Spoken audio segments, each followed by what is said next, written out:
Kaway-kaway nga raw sa mga Jeden fans. Karma is real. Usap-usapan ngayon sa social media ang di umano'y hiwalayang James Red and Isa Pressman.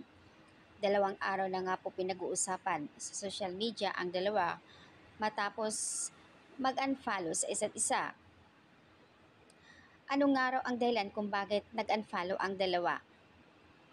Kinumpirma na nga ng ibang entertainment kahit sa mga netizens na sinasabi nga nila na kumpirmado nga ang pag-unfollow sa isa't isa. Pero hindi naman nangangahulugan na ang pag-unfollow nila ay hiwalay na. Or maaring sinasadya para lang mapag-usapan sa social media or ayaw mapag-usapan.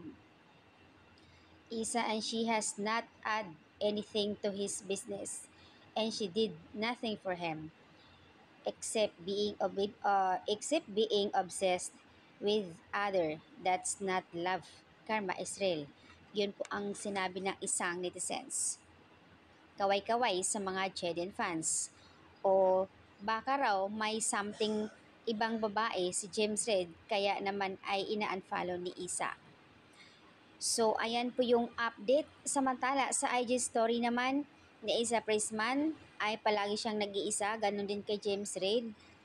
Medyo 50, magwa 1 month na nga po wala silang update na magkasama. Ang last na magkasama sila doon, the time doon sa Halloween party. So, ayan po. And then sa Gochi naman doon sa event. The rest, wala na silang pinagsasamahan na event. Sabi nga nila, matagal na yung nagsama sila, almost 1 month na. Kaya nga, baka nga raw totoo na hiwalay na ang dalawa at hindi nagpaparamdam. Nag-comment ang isang netizens dito na sinasabi niya, ayan, karma sa'yo Isa Pressman.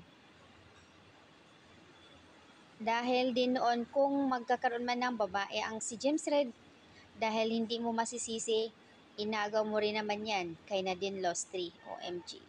So, ayan po yung update dito guys. Nakakaloka ang mga comment ng netizens at hanggang ngayon hindi pa rin matigil ang issue nila sa isa't isa.